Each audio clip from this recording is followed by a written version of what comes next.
Good morning, everyone. Just a second here. I gotta plug in. Okay, there. I'm so sorry. Thank you so very much for joining me today. This is Eva with Stitching in the Interlake.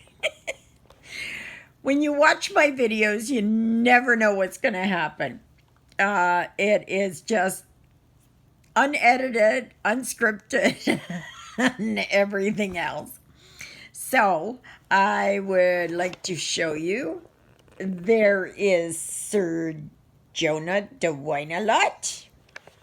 And down there is Miss Twinkle Toes herself, Lilybell. And, oh, I have to show you over there. Do you see my tree and my Santa? So I have them there. I still want to, I want to put a few little gifts underneath there, just boxes with nothing in there and that. But you see that Santa there? That is just like what I'm stitching here, but the one here is in blue. This is a woodland Santa.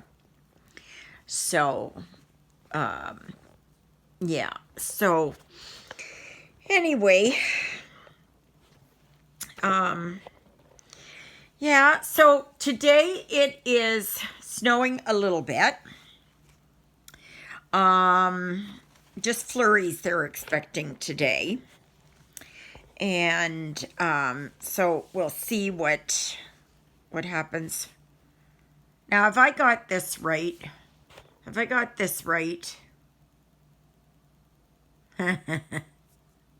See, that's the thing. I don't know.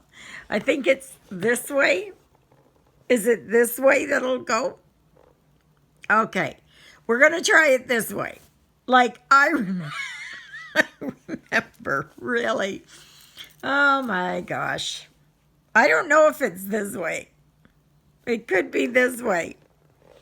Maybe I'll leave it this way. Oh, wait a minute. I'm going to flip you around. Sorry. And I'm going to put you this way so that my cord is plugged in on the other side, because otherwise it's in my way.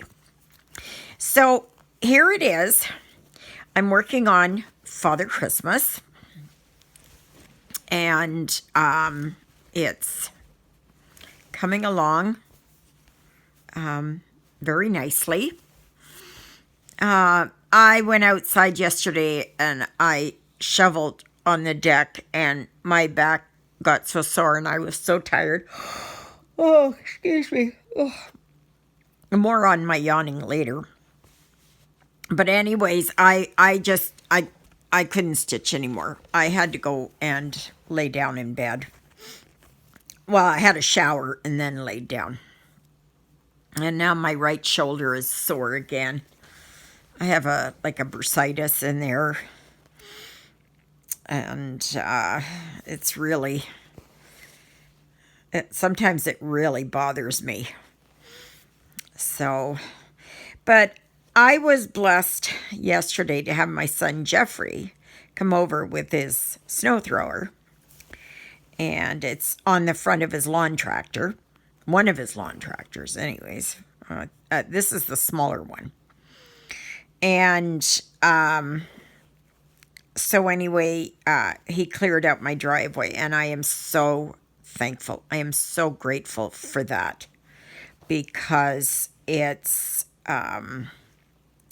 yeah, I don't think I would have gotten very far, tell you the truth, because my back was killing me, and it still is.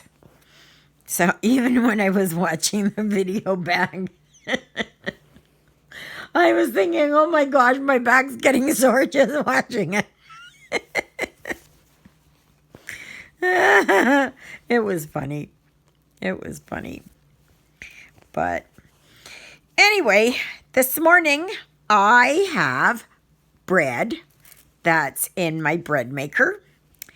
And actually, it was the second try this morning.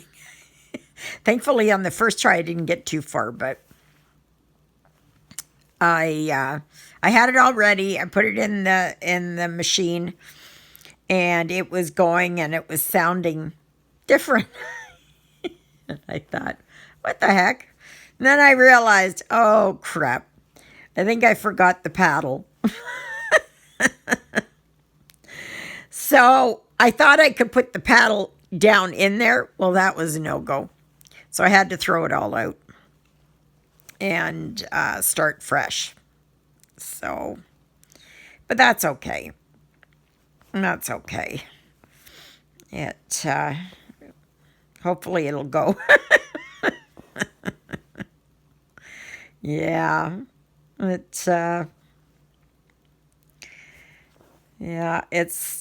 always a hit and miss, hit and miss.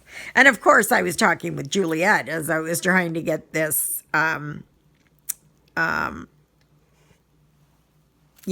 mixed up. I should have phoned her after. I already had it mixed up. So, but the best recipe I found was the very first one from my very first bread machine. And it's been a favorite of mine now. It is, you put, I don't really measure stuff, but I kind of sort of measure it. Okay. If you know what I mean. Anyways, in the pan,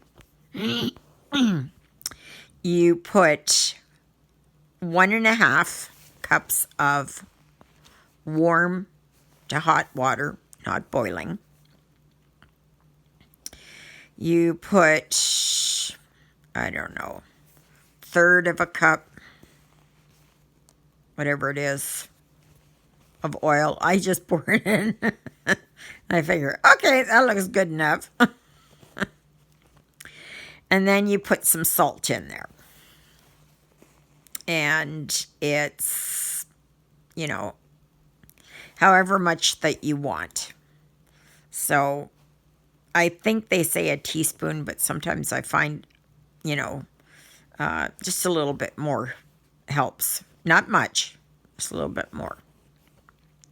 So, anyways, then after that, I use my flour. So I alternate between white flour and bread flour.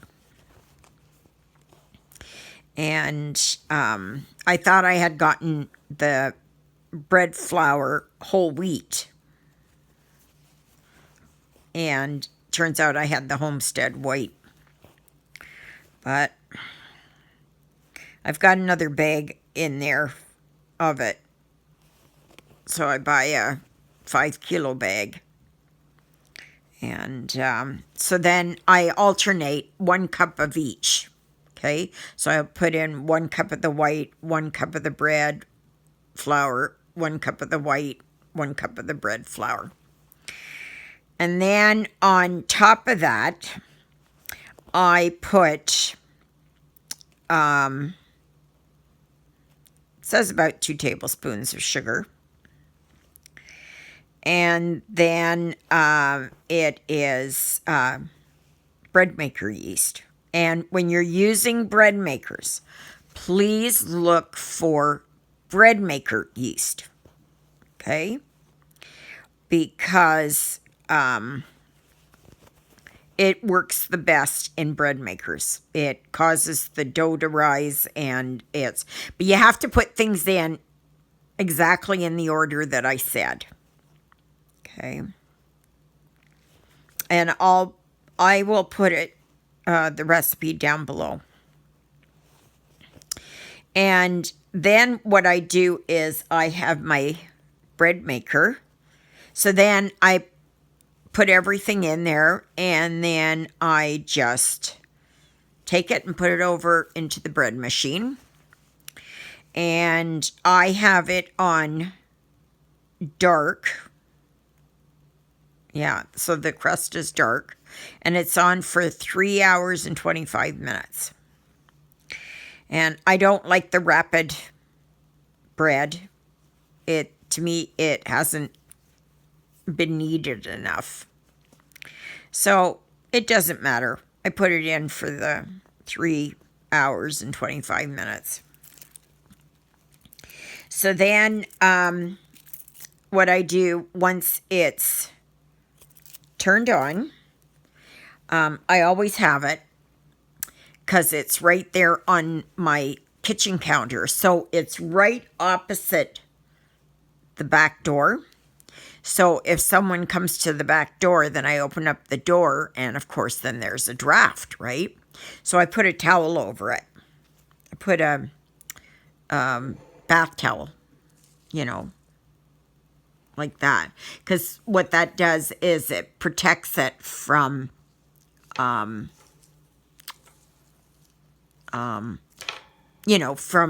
it catching cold, basically, right? And because if it does that, then the yeast won't rise. It doesn't matter how much yeast you put in there.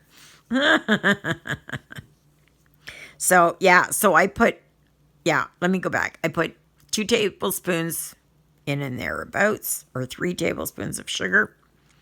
And then I just sprinkle yeast all over top. I don't measure it. I just put it on top. And that. I know here last fall that bread maker yeast was, yeast in all forms was very hard to find. Very, very hard to find. So I thankfully now have enough yeast to last me. I don't have any regular yeast, so if I had to make something by hand, I wouldn't be able to. But, oops, sorry. But yeah, so.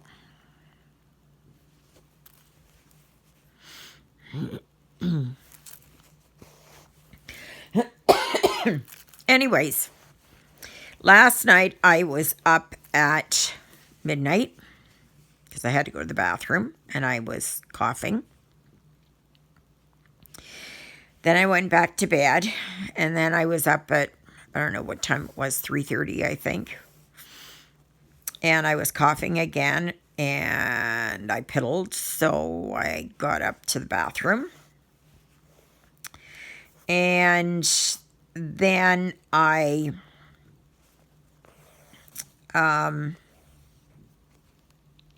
went back to bed, and let's just say I didn't sleep very well.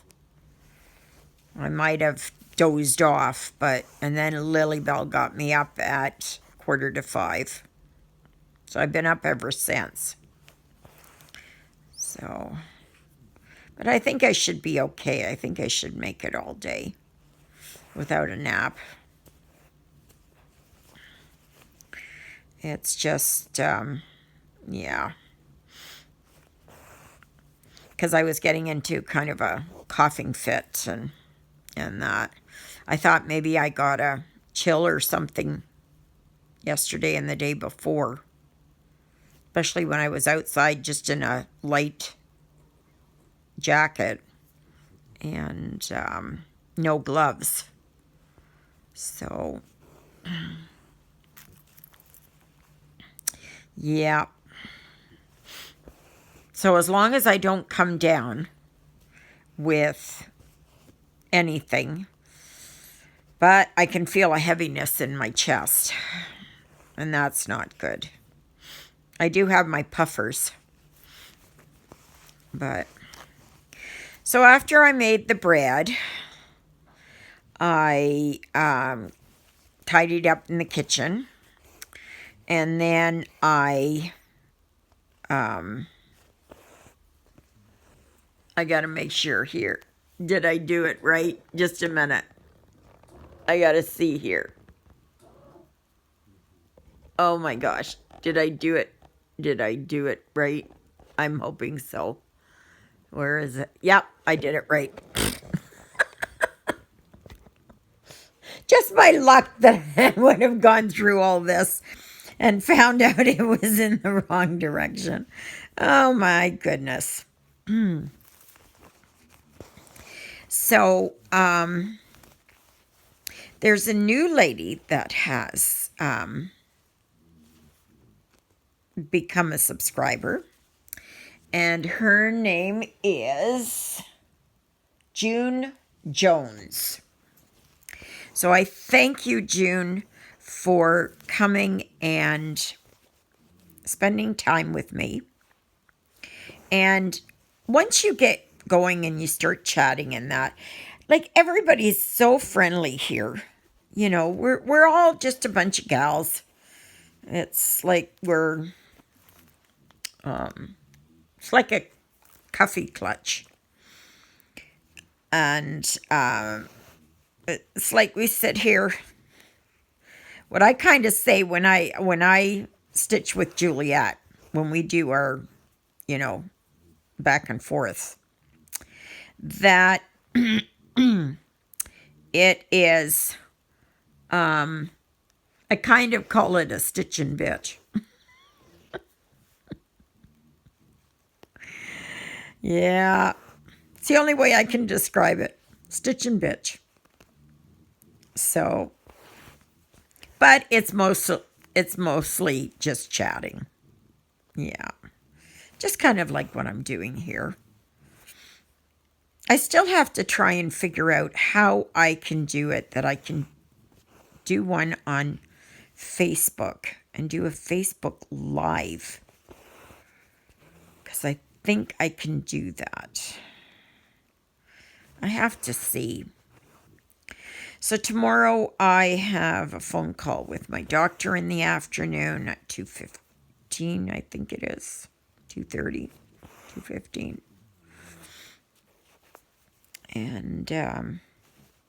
And then Wednesday I have to go into Portage. I got to pick up my prescriptions. And then on Sunday, my son Christopher, it's his birthday on Sunday, so I think he's out on the Saturday. So he comes and he stays overnight on Saturday till Sunday, and then he goes home because I believe he works Monday to Friday, and he works the same bus route all the time. He's got enough seniority. He could have been a supervisor, but he chose not to. He decided that he didn't want the responsibility, and I can't blame him. You know, because it's a lot of responsibility, because if there was, you know, an incident or something, you know, you have to go and try and diffuse it, and you know, if there's an accident or whatever. I don't know, about a month ago, Christopher had gotten rear-ended. His bus had gotten rear-ended by a car. And so probably the bus was taken out of service. And passengers another bus came to pick them up. And I mean, that happens, right? It's, I know for me, you know, when I used to drive the big rigs with Lyle, that I had my greatest fear was that I would not be able to stop fast enough. You know, if there was an accident or a rollover or, you know, something, that I just would not be able to stop in time. You know, and yeah, it's now excluding the weather, okay? Excluding the weather and road conditions. if it's a nice sunny day and dry pavement and everything else. I would recommend again that you go and watch, first of all, Bonehead Truckers is very good. He's a guy from, I don't know, from Alabama or Indiana, or I don't know where he's from. But he drives truck, and he does Bonehead Truckers. So every Wednesday he has Bonehead Truckers of the Week. And it is about truckers and the stupid things that truckers do. But there are so many other shows there about how people in other vehicles, okay, how they react to trucks on the road. Like, it is just, like, people are, like, I can't believe it. And the brake check ones, like, I just would want to stop one of them and throttle the person who, what they do is they'll play chicken with the truck. So they'll get in front of the truck, or they've got a beef or something, or they've got a bee in their rear end or something. And they will come and they'll pass a semi, and then they will brake on the road right in front of the truck. And I know there are scams out there where people will do that so that they can blame you and get a new vehicle or claim injury or something. But, you know, it's unbelievable. Now, there are times I can understand where somebody passes and then all of a sudden there's something happening right in front and they shouldn't have been passing in the first place. But this playing chicken, you know, and always, if you're in a town or a city where you know there are big trucks, please back away from the corner, okay, to allow a truck more maneuverability and that. But I have watched tape after video showing people, and sometimes there's actual marks on the road where big X's where you're not supposed to park or stop. And they sit there, and a truck has to make the corner, and they sit there. They just, you know, they couldn't care less. It's like, yeah, I'm going to sit here and you have to go around me, you know. And they're the ones then that start to complain really loudly if a truck has damaged their vehicle. Right? Like, it's just incredible. You know, just give trucks extra room. I know there are jerks in trucks. There's a lot of them out there, you know, that are just speed demons and reckless and all that. But the majority of it are people in vehicles, four-wheelers, you know, who challenge trucks, basically. You know, I dare you to hit me. I dare you to hit me. You know. So it's, yeah, it's really kind of, it's really kind of sad how, you know, people, they don't know how to drive. And there was There was one time there was a radio program, and it talked about, they said, well, let's say that was after a massive truck accident or something, or pile up, or cars, that are in a truck's blind spot and the driver can't see. Okay. So they will do a thing on the radio, and they will say, well, what do you think we should do?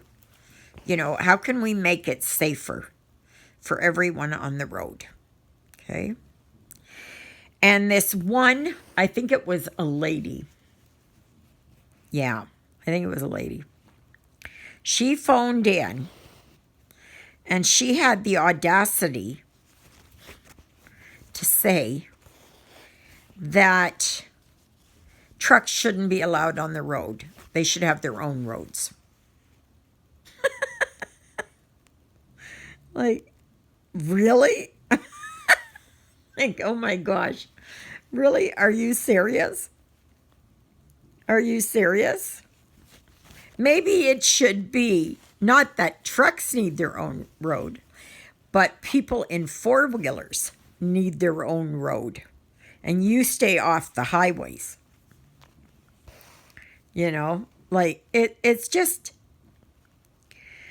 I don't know. Maybe it was the same. It was the same dumb Karen, I guess is what they're called. She phoned in, and I actually heard it. It was live. It was a call-in show. And it was something about, how can we make our roads safer? So this lady phoned in, and I know you've all seen the signs where it's, it's a sign, well, here in Canada, it's moose crossing, deer crossing, bear crossing.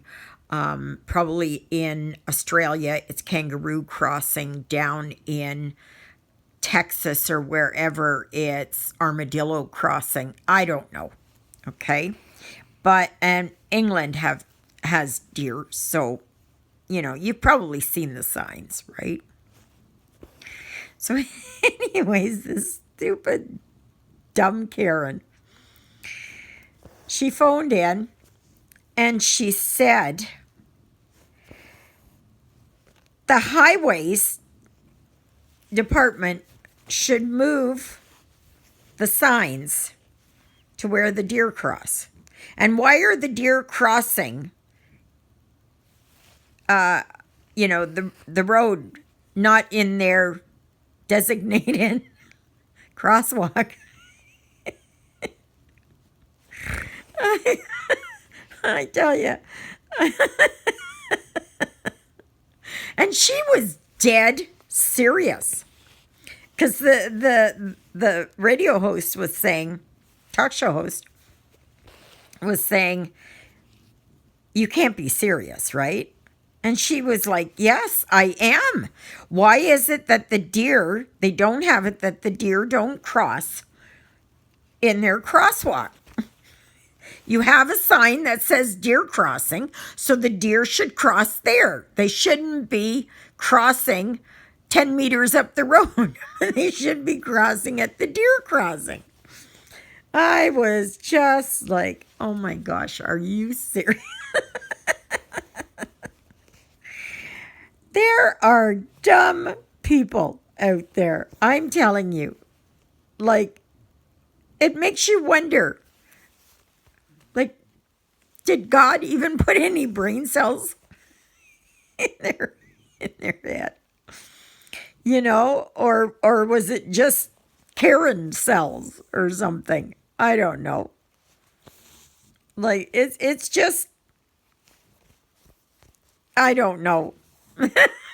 It's just so funny. It's just so funny. It's it's like the same if you go in to a place, say like here, I don't know, Canadian Tire or say Walmart or whatever, right? And you're looking for something. And you're looking for a tool to use in crafting, say, okay?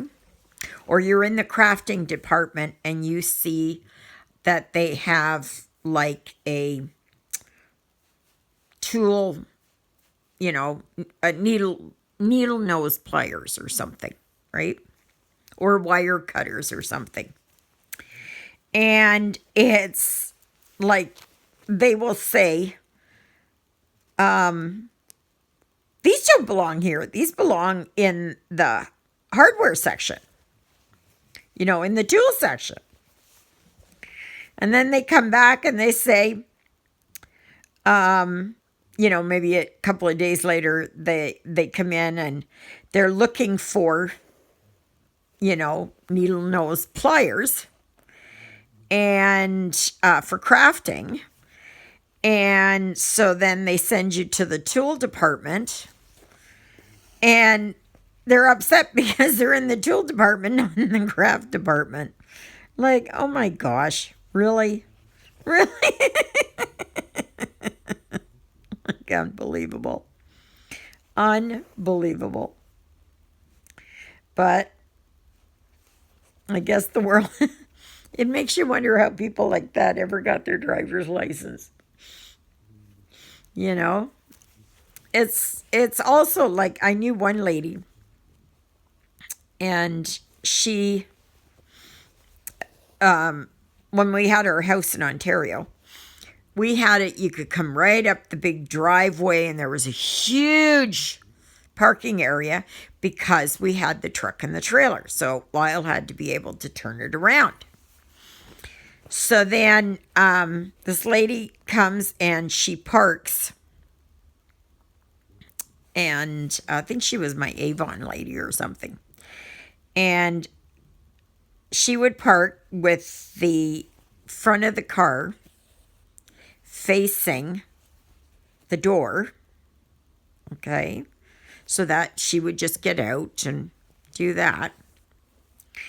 And she was upset. She said, Ava, can you come outside and turn my car around? And I'm like, what? And she said, yeah, can you come and turn my car around? And I thought, okay, what's going on?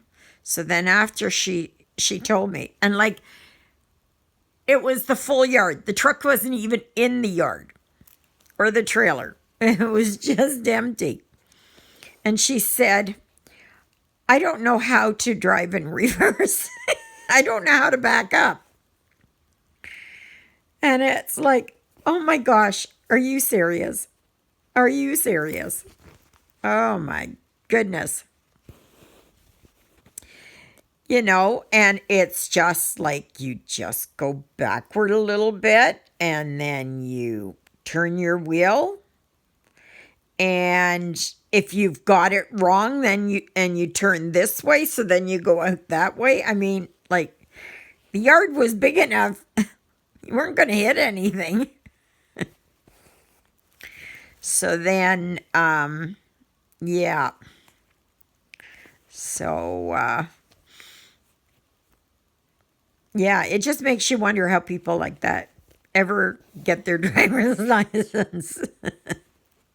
Now, I can understand not being able to back up a big truck.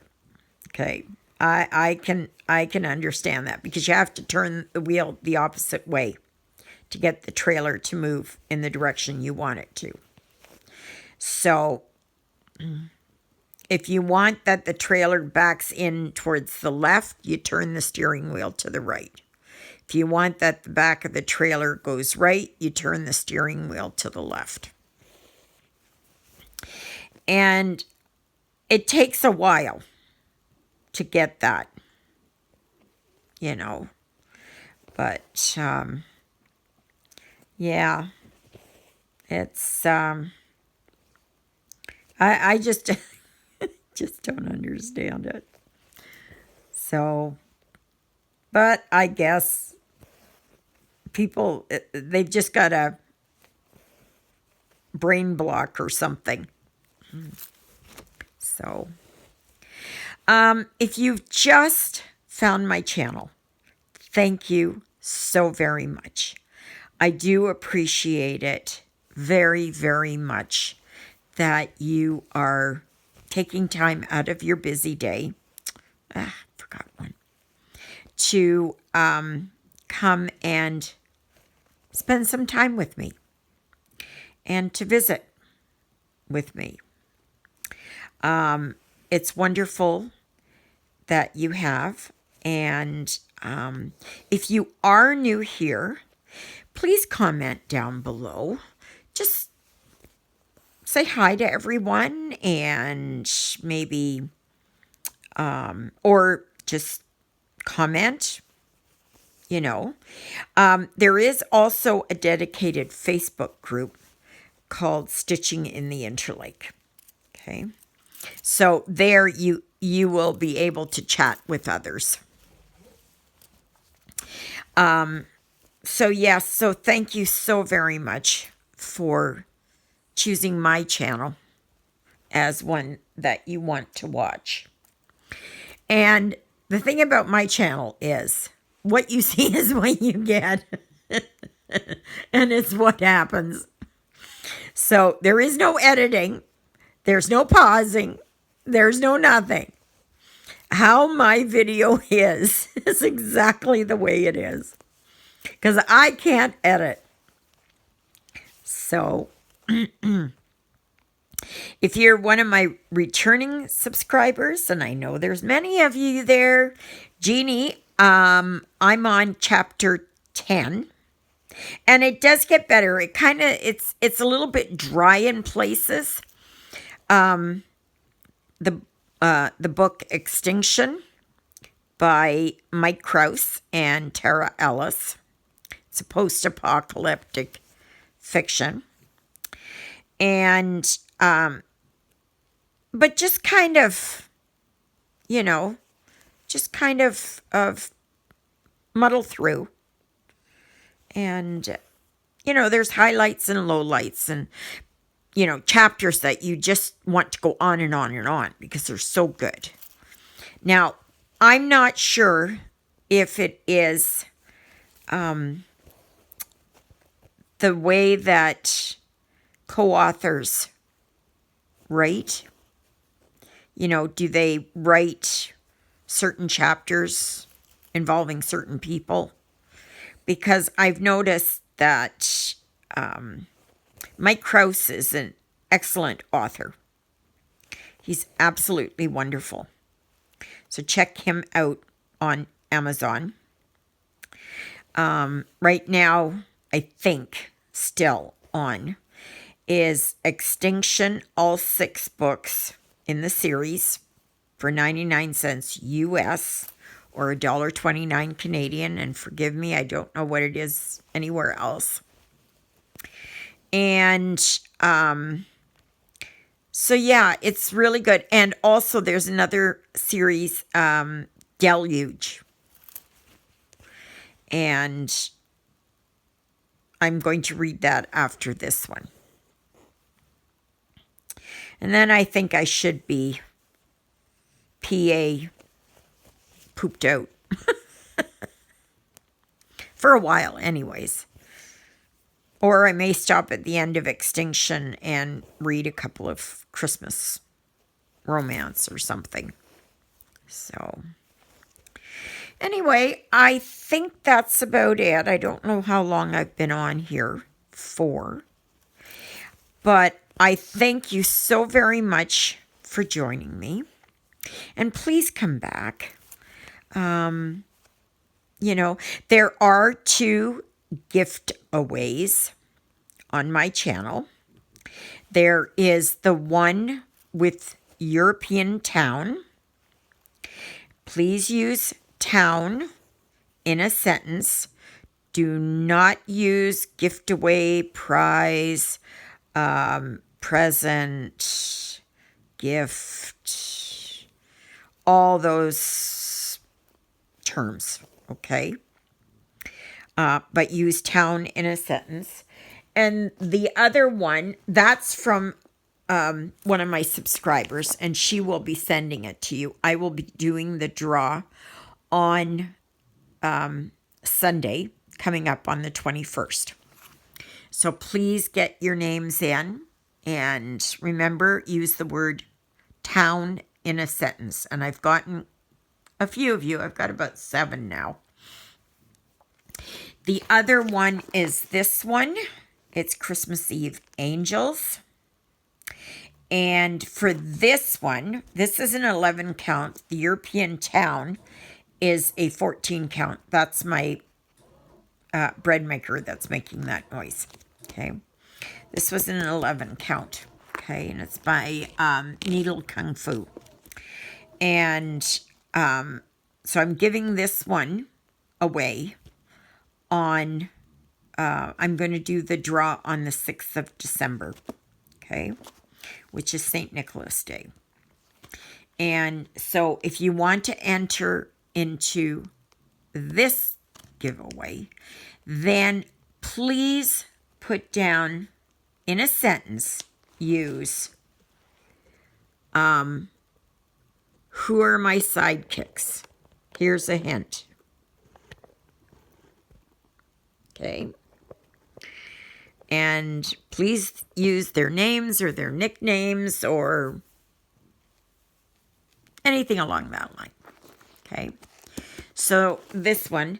And European town seems to be a favorite amongst others. And I saw Natalia, Lovecraft Forever. She is going to be starting the Stitch Along on Wednesdays. So Laura's got my copy, Stitching with Lora, and Diamond Painting now, I guess she goes by. She's got my copy of it, and she will be sending me at some point here, whenever she can, and I'm okay, Laura. It's whenever you wish. And we are going to be doing a Stitch Along. So I'm not sure what day I'm going to be doing it, or what day Lora is going to pick as her day for working on European town. But I figured that way you will have 3 opportunities that I know of that you can work on it, you know. I may work on it with while I'm watching Lora or Natalia, or I may just work on it when I do it. It'll be hit and miss. But I know I want to get Father Christmas done, because I've got a long way to go on it. And once I can get through this dark blue, then I can look at it different color and maybe go back here and work on the reindeer or something. So here, I'll show you. Okay. Sorry, just a minute. I'm getting hung up. Okay. So there's Father Christmas. There's his head. This is his Pope hat, if you will. I don't know what else to call it. Because I think he was a Pope. St. Nicholas. I think. Not sure. And this is his coat. And the coat goes right down to here. Over on this side are 2 foxes. Over here is the reindeer. And he's coming along. Or she is. He, because got the big antlers. So he's coming along well. And up here at the top, there is one owl here. Okay. And another owl here. Okay. So, and here's the moon. Okay.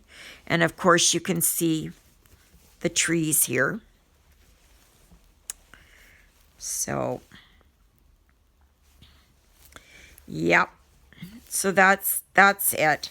But I just have to finish the blue in here. And then I have some down here, and then I have here, and I'll have that blue done. And that'll be good. And then I'll start on another color. I don't know what color it will be yet, but I'll be continuing to work on it. So, all right, everyone. So, from Eva, Stitching in the Interlake, and Lilybell, Miss Twinkletoes, and Jonah, Sir Whine-a-Lot, who isn't whining. And from the beautiful little town of Oakville, Manitoba, Canada, I say toodaloodles. We'll talk to you tomorrow, and I hope I haven't bored you. Yeah, I tell you. So, anyways, talk to you tomorrow. Bye, everyone. Oh, get this.